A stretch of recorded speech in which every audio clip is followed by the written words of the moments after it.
नेपाल के राष्ट्रीय स्वतंत्रता पार्टी यानी आरएसपी के नेता रवि लामिछाने इन दिनों भारत के दौरे पर हैं। इस दौरान उन्होंने external affairs minister S Jaishankar, home minister Amit Shah और बीजेपी अध्यक्ष नितिन नबीन से मुलाकात की। लेकिन सबसे ज्यादा चर्चा बीजेपी के नो बीजेपी इनिशिएटिव के तहत नितिन नबीन से उनकी भेंट और बीजेपी ऑफिस टूर की हो रही है। दरअसल 6 अप्रैल 2022 को बीजेपी के फाउंडेशन डे पर इस कैंपेन की शुरुआत हुई थी। इसका पर्पस दुनिया भर के पॉलिटिकल लीडर्स, डिप्लोमैट्स और फॉरेन डेलीगेशंस को बीजेपी के संगठन, आइडियोलॉजी और गवर्नेंस मॉडल से परिचित करवाना है। इस प्रोग्राम में बीजेपी अपनी political journey, organisational structure, grass root networks और गवर्नेंस अप्रोच के बारे में बताती है। इसके बाद फॉरेन डेलीगेट्स को बीजेपी के टॉप लीडरशिप से सीधे सवाल पूछने का मौका मिलता है। रवि लामिछाने और उनकी डेलीगेशन की नितिन नबीन के साथ हुई मीटिंग में भी ग्रास रूट्स पॉलिटिक्स, डेमोक्रेसी के आम नागरिक की भूमिका और जेनजी की पॉलिटिकल पार्टिसिपेशन जैसे मुद्दों पर चर्चा हुई। इस विजिट का टाइमिंग भी काफी महत्वपूर्ण है। कुछ ही दिन पहले नेपाल की प्राइम मिनिस्टर बालिंग शाह ने कालापानी, लिपुलेख और लिम्पियादुरा को लेकर बयान दिया था, जिससे बॉर्डर डिस्प्यूट फिर चर्चा में आ गया। ऐसे समय में भारत ने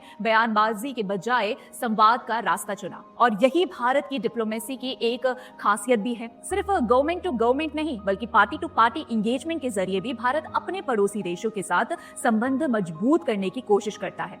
ये पहली बार नहीं है जब किसी फॉरेन डेलीगेशन ने नो बीजेपी प्रोग्राम में हिस्सा लिया हो। इस इनिशिएटिव के तहत यूरोपियन यूनियन समेत 13 देशों के एम्बेसडर्स और heads of mission BJP headquarters आ चुके हैं। कई अन्य देशों के डिप्लोमेट्स भी इस प्रोग्राम का हिस्सा रहे हैं। इसी साल चाइनीज कम्युनिस्ट पार्टी यानी सीपीसी के डेलीगेशंस ने भी बीजेपी और आरएसएस के नेताओं से मुलाकात की थी। ऐसे में नेपाल की आरएसपी डेलीगेशन को आमंत्रित करना भी भारत की वाइडर डिप्लोमेटिक आउटरीच का हिस्सा माना जा रहा है, खासकर तब जब नेपाल में एक नई पॉलिटिकल लीडरशिप उभर रही है। यानी रवि लामिछाने का ये दौरा सिर्फ एक पॉलिटिकल विजिट नहीं, बल्कि भारत की उस डिप्लोमेसी की झलक है जो हर परिस्थिति में संवाद के दरवाजे खुले रखने पर विश्वास करती है।